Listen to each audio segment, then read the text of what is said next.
नमस्कार। दुनिया की सबसे ऊंची मूर्ति गुजरात में बनकर तैयार है। पीएम मोदी कल देश को स्टैच्यू ऑफ यूनिटी सौंपेंगे। सरदार सरोवर बांध पर पटेल की मूर्ति को दूर से ही देखा जा सकेगा।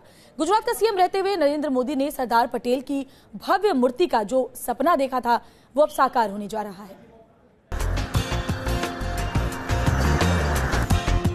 देश के लौह पुरुष सरदार वल्लभ भाई पटेल की आसमान छूती प्रतिमा बनकर तैयार है। कड़े और बड़े फैसले लेने के लिए जाने जाने वाले सरदार पटेल की विराट मूर्ति का उद्घाटन पीएम नरेंद्र मोदी 31 अक्टूबर को करेंगे। प्रधानमंत्री बुधवार की सुबह 10:15 बजे प्रतिमा का लोकार्पण करें। इसके लिए सुरक्षा के खास इंतजाम किए गए हैं, जिसके लिए 5000 सुरक्षा कर्मी तैनात किए गए हैं। मॉर्निंग पीएम साहब आ रहे हैं and then he will be going from the helipad to the valley of flowers. Valley of flowers जाएंगे, उसके बाद वैली ऑफ फ्लावर्स से टेंट सिटी में जाएंगे। टेंट सिटी के बाद he is coming to the mandap, then he is going to the statue wall of unity and statue. लोकार्पण के लिए बड़े पैमाने पर रिहर्सल भी किया गया है। पीएम मोदी एक खास लीवर को गिराकर दुनिया के सामने मूर्ति को लाएंगे। दरअसल ये एक लीवर यहाँ पर रखा गया है जिसमें 2 तरीके का हैंडल है। पहला हैंडल प्रधानमंत्री इस तरह से करेंगे, तब उस स्क्रीन पर आपको सरदार वल्लभ भाई पटेल की मिट्टी और लोह से बनी एक ऑडियो विजुअल प्रतिमा खड़ी दिखाई देगी। वो करेंगे सबसे पहले प्रधानमंत्री, और दूसरा लीवर जैसे ही प्रधानमंत्री ऐसे करेंगे वहाँ पर जो बड़ा पर्दा होगा वो पर्दा उठ जाएगा और देश के सामने होगी सरदार वल्लभ भाई पटेल की विश्व की सबसे ऊंची प्रतिमा। दुनिया की सबसे ऊंची मूर्ति सरदार सरोवर बांध से 3.2 किलोमीटर दूर साधु बेट में है, जो कि नर्मदा नदी पर मौजूद एक टापू है। गुजरात का सीएम रहते हुए नरेंद्र मोदी ने सरदार पटेल की भव्य मूर्ति का सपना देखा था, जिसे अपने प्रधानमंत्री के कार्यकाल में पूरा कर दिया। पीएम मोदी ने मन की बात में स्टैच्यू ऑफ यूनिटी और देश के लौह पुरुष को याद किया। सरदार पटेल को सच्ची श्रद्धांजलि देते हुए हम स्टैच्यू ऑफ यूनिटी राष्ट्र को समर्पित करेंगे। गुजरात में नर्मदा नदी के तट पर स्थापित इस प्रतिमा की ऊंचाई अमेरिका के स्टैच्यू ऑफ लिबर्टी से 2 गुनी है। ये विश्व की सबसे ऊंची गगनचुंबी प्रतिमा है। गुजरात की जनता के साथ ही पूरी दुनिया को बेसब्री से स्टैच्यू ऑफ यूनिटी का इंतजार है। 31 अक्टूबर को सरदार पटेल के जन्म दिवस के मौके पर प्रधानमंत्री गुजरात में इस अनोखी धरोहर को देश के नाम सुपुर्द करेंगे। अगर मूर्ति की खासियत की बात करें तो स्टैच्यू ऑफ यूनिटी का कुल वजन 1700 टन है और ऊंचाई 522 फीट यानी 182 मीटर है। मूर्ति के पैर की ऊंचाई 80 फीट, हाथ की ऊंचाई 70 फीट, जबकि इस विशाल प्रतिमा के कंधे की ऊंचाई 140 फीट। मूर्ति के चेहरे की ऊंचाई 70 फीट है। मूर्ति के होठ की लंबाई 6 फीट, जो कि एक अच्छे खासे इंसान की ऊंचाई होती है। 220 किलोमीटर प्रति घंटे की रफ्तार से चलने वाली हवाएं और 6.5 तीव्रता वाला भूकंप भी मूर्ति को नुकसान नहीं पहुंचा सकता। मूर्ति के ज्यादातर हिस्से चीन में बने हैं। मूर्ति के दोनों पैरों के पास 2 लिफ्ट बनाई गई हैं। ये लिफ्ट सरदार पटेल के सीने के पास खुलेंगी। लोग पटेल के चेहरे और सामने डैम का नजारा ले सकेंगे। लिफ्ट में पर्यटक बैठकर 400 फीट की ऊंचाई तक जा सकेंगे। सरदार जैसे अपने फैसलों के लिए अटल माने जाते रहे हैं, वैसे मूर्ति भी हर तूफान का सामना करने में सक्षम है। न ही सरदार कभी किसी के आगे झुके और न ही ये मूर्ति किसी आंधी तूफान या भूकंप में डिगेगी, क्योंकि इस 182 मीटर ऊंची मूर्ति को भूकंप रोधी तकनीक से संवारा गया है। सरदार वल्लभ भाई पटेल की इस विराट मूर्ति की एक बड़ी खासियत ये है और इंजीनियरिंग का एक अजूबा ये है कि इस मूर्ति को भूकंप प्रूफ बनाया गया है। यानी 6.5 की तीव्रता का अगर भूकंप आए तब भी इस विराट प्रतिमा को कुछ नहीं होगा। इस मूर्ति को बनने में महज 4 साल का वक्त लगा है और ये 7 हिस्सों में बनकर तैयार हुई है, जबकि इसकी कुल लागत करीब 3000 करोड़ रुपए है। नरेंद्र मोदी ने 31 अक्टूबर 2013 को सरदार पटेल के जन्मदिवस के मौके पर इस विशालकाय मूर्ति का शिलान्यास किया था। पीएम के लिए यहाँ पर एक ग्रीन रूम की भी व्यवस्था की गई है। आप देख सकते हैं कि सुरक्षा कर्मचारी भी मौजूद है और ये प्रधानमंत्री नरेंद्र मोदी का ग्रीन रूम है। देश के सामने होगी विराट व्यक्तित्व की सबसे ऊंची और सबसे विराट प्रतिमा सरदार वल्लभ भाई पटेल की। नर्मदा से हितल खत्री के साथ पूरव पटेल, न्यूज नेशन। देश को एकता के सूत्र में पिरोने वाले लौह पुरुष की मूर्ति बनकर तैयार है। इस मूर्ति को देखने के लिए देश के कोने कोने से लोग पहुंचेंगे। कैसे है सरदार साहब की अनोखी विशाल प्रतिमा, क्यों ये प्रतिमा दुनिया की दूसरी बड़ी प्रतिमाओं से अलग है, इस रिपोर्ट में बताते हैं आपको। 550 से ज्यादा रियासतों को भारत में विलय करके अखंड भारत का सपना सच करने वाले सरदार पटेल की 597 फीट ऊंची मूर्ति बनकर तैयार है। स्टैच्यू ऑफ यूनिटी दुनिया की सबसे ऊंची मूर्ति है। जो सरदार सरोवर के पास पहुंचने पर दूर से ही दिखाई देने लगती है। 2990 करोड़ की लागत से बनी इस मूर्ति को स्टैच्यू ऑफ यूनिटी का नाम दिया गया है। मूर्ति को साकार रूप देने में 2500 से ज्यादा मजदूर लगे हैं, जिनमें चीन के भी मजदूर शामिल हैं। जिस तरह से सरदार पटेल ने पूरे देश में घूम घूम कर अपने रणनीतिक और कूटनीतिक फैसले से 550 से ज्यादा रियासतों में बटे हुए हिंदुस्तान को अखंडता के सूत्र में पिरोया, उसी तरह से सरदार पटेल की मूर्ति बनाने के लिए देश के किसानों और कामगारों के इस्तेमाल किए हुए लोहे का इस्तेमाल करके इस मूर्ति को बनाया गया है। 1,69,000 लोहे के औजारों को जमा किया गया और लोहे को पिघलाकर मूर्ति बनाने में इस्तेमाल किया गया। 182 मीटर ऊंची सरदार पटेल की इस स्टैच्यू को बनाने के लिए 4 धातुओं का इस्तेमाल किया गया। मूर्ति को बनाने में 24,500 मीट्रिक टन स्टील का इस्तेमाल हुआ, जिसमें 5,700 मीट्रिक टन यानी करीब 57 लाख किलोग्राम स्ट्रक्चरल स्टील और 18,500 मीट्रिक टन छड़ शामिल है। प्रतिमा के निर्माण पर 70,000 मीट्रिक टन सीमेंट का इस्तेमाल किया गया है। ऐसा दावा किया गया कि इसमें हजारों साल तक जंग नहीं लगेगी। स्टैच्यू ऑफ यूनिटी इतनी मजबूत है कि 220 किलोमीटर प्रति घंटे की रफ्तार से चलने वाला तूफान भी इसे कोई नुकसान नहीं पहुंचा पाएगा। इतनी विराट प्रतिमा को करीब 7 किलोमीटर दूर से देखा जा सकता है। केवड़िया कॉलोनी सरदार सरोवर बांध के सामने बनी सरदार वल्लभ भाई पटेल की 182 मीटर की विश्व की सबसे ऊंची प्रतिमा के अंग भी अपने आप में एक बहुत विराट है।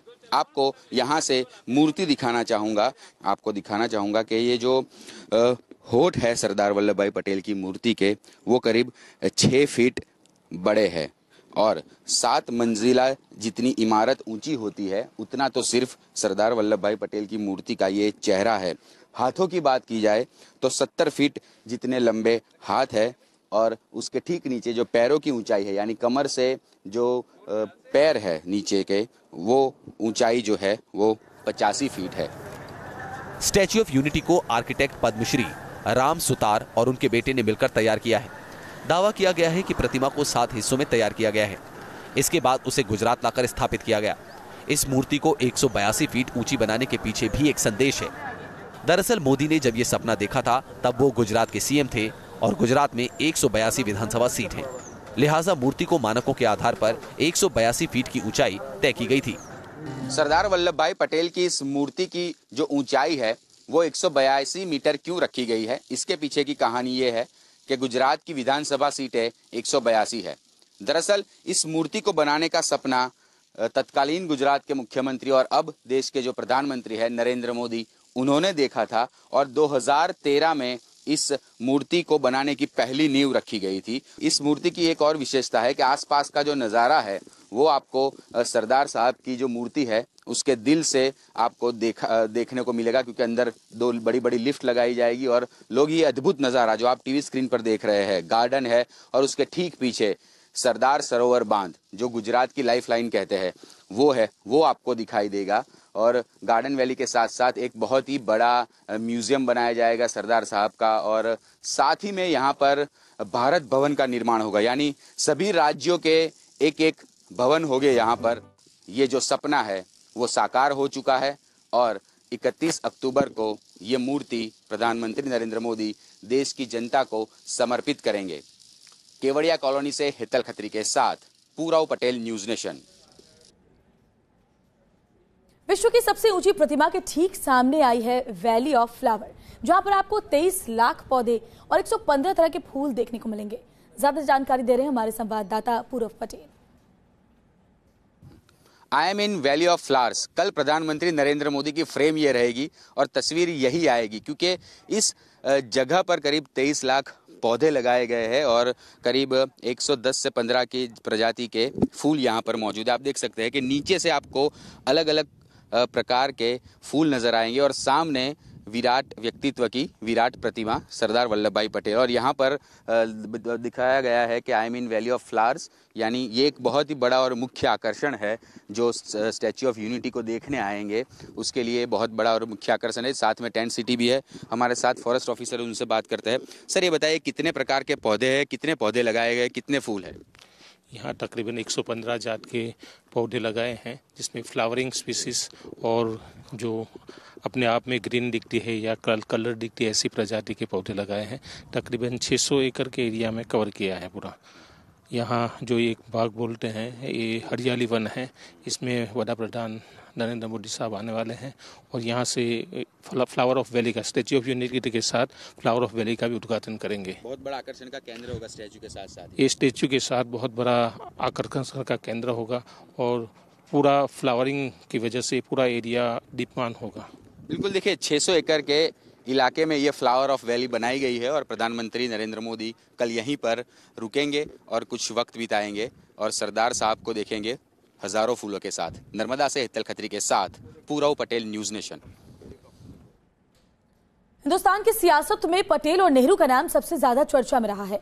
कहा जाता है कि बापू की वजह से सरदार पटेल देश के पहले प्रधानमंत्री बनते बनते रह गए थे। तो आखिर क्या था वो माजरा, आइए आपको बताते हैं।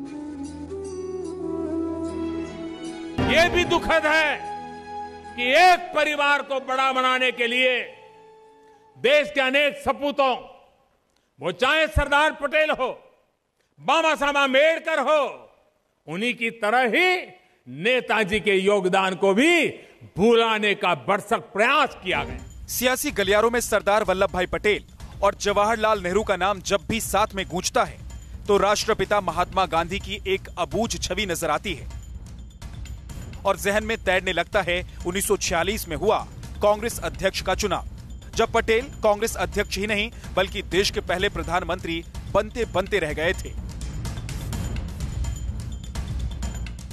तब आजादी का आंदोलन चरम पर था और कांग्रेस के अधिकतर नेता जेल में थे। हालात ये थे कि कांग्रेस अध्यक्ष का चुनाव तक नहीं हो पा रहा था और 6 साल से मौलाना आजाद पद पर जमे हुए थे। लेकिन जब आजादी की उम्मीद नजर आने लगी थी और सभी जानते थे कि उस साल जो कांग्रेस अध्यक्ष चुना जाएगा वो हिंदुस्तान का पहला प्रधानमंत्री बनेगा और इसमें पटेल बाजी जीतकर भी हार गए थे।